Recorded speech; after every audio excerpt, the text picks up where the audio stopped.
Well, let's now examine the passing of the PIB and the implications. We are joined live from our Abuja studio by an energy expert, Mr. Olabode Shomi. Welcome to the news at 10. Now, I know a lot of people might recall the scuffle that broke out during the public hearing of the PIB in January between host communities. I mean, you attended that public hearing, but the story is different today. So would you say that all is now well in the petroleum sector with the passing of this bill? I think precisely that's what we should say. In simple terms, what the bill seeks to do, aside from all the literature and the vocabulary that we're hearing, is that it puts a structure into how the industry is run. You will recall, as at 2000, the foreign direct investment into Nigeria has significantly dwindled. And the primary reason for that was that the uncertainties for our fiscals and for the framework was causing uncertainties in the investment dimensions from the IOCs. So from now on, we expect the industry to be clearer. We expect analysis of decisions to be clearer. We expect decisions, monetary investments into Nigeria to also be clearer. So it's perhaps the greatest singular and most important thing that has happened to the energy industry in the last 20 years.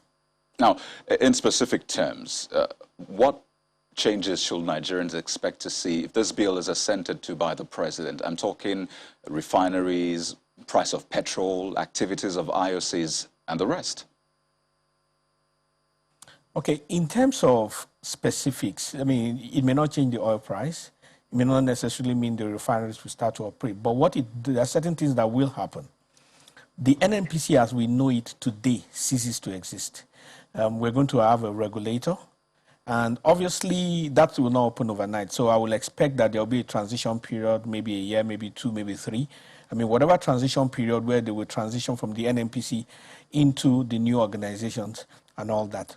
You will recall that one of the bigger challenges with the petroleum industry, aside from the amount of money involved in the industry, is the fact that there is limited regulation and there is dual regulation.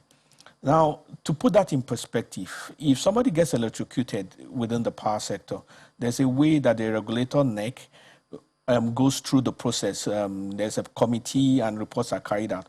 But today, if there's a cylinder gas explosion, there's really nobody to talk to and nobody to be held responsible. And those are gaps as a result of regulation. So you're going to have a body, a regulator with the industry that is going to take care of issues. And that's one of the greatest things that is going to happen to the industry. So now, regarding the trends we're seeing worldwide, just how well does the PIB, provide for the changes in energy consumption, the drive for, greener energy, cleaner fuel? Does that position our petroleum industry for that as well? It does. I think one of the things we need to also be clear about with respect to the global geopolitics of oil and gas is separating the facts from the fiction and the politics from the issues.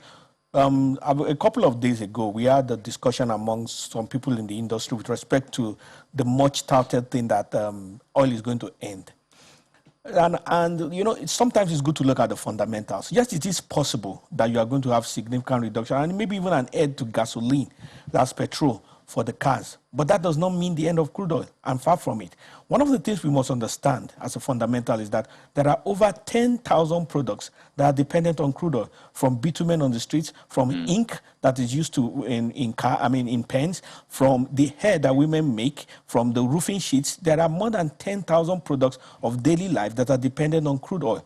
And until there is a duplicate or a replica that will be used as a substitute for those products that is commercially competitive to crude oil still becomes relevant. So when we talk about end of crude oil, people just think that all there is to crude oil is petrol. But there's a lot more than that. So as a result, we have a product which we are not maximizing because we are not really developing into the full product. But the world needs to maximize it. And it is on the basis of that oil is not simply going to disappear. Yes, we have a PIB, which is going to put a structure to the industry, which is going to attract investment in clear terms. And that will make us to be more responsible. That will make people who want to audit and look into the industry to be able to audit it clearly. And above all, it will enable Nigerians to benefit in a greater dimension from the industry. Well, Mr. Olabode Shomi, it's been a pleasure having you on the News at 10. Thank you. Thank you. The pleasure is all mine.